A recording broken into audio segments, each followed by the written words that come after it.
சீமான் இந்த இடத்துல பாய்ஞ்சு கொண்டே போறான். 7 14 ஆக்குவான், 14 24 ஆக்குவான். தமிழர் நாடும் தமிழர் அதிகாரமும் அவனிடத்திலே வரும். இந்த ஊழல் லஞ்சம் இந்த ஒன்று இருக்காது, தொடச்சு குப்பை தொட்டில் தூக்கி போட்டுருவேன். எங்கள் கனவப்படி 200 ஆண்டுகள் கழித்து என் இனம் எப்படி வாழ வேண்டும் என்ற ஒரு கனவை என் தலைவன் கொண்டிருந்தான். அந்த கனவை எங்கள் கைகளுக்கு கடத்தினான். அவன் கோடிகளை கொட்டி தரவில்லை, உயர்ந்த கொள்கையை எங்களுக்கு தந்தான்.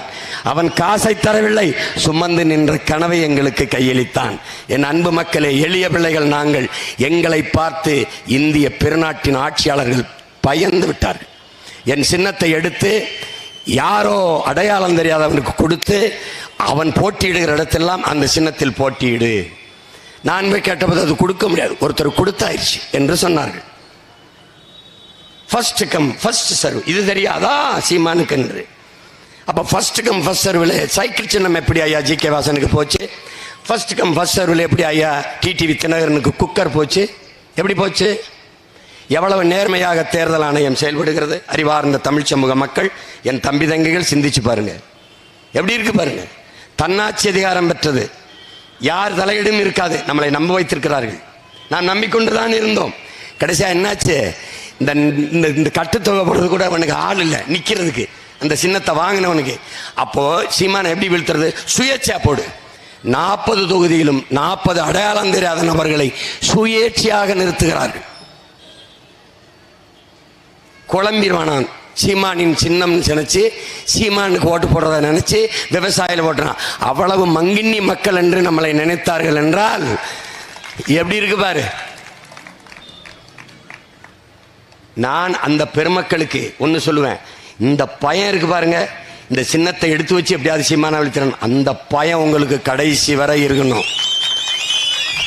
ஆனால் உங்களுக்கு நான் மிகுந்த மதிப்பளிக்கிறேன், மிகவும் நன்றி சொல்லிக் கொள்கிறேன். ஏன்?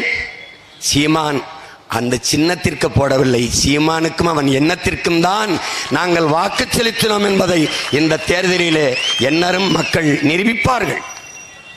எண்ணரும் மக்கள் நிரூபிப்பார்கள். நீங்கள் பார்க்கத்தான் போகிறீர்கள். இன்று யோசித்து பாருங்கள்.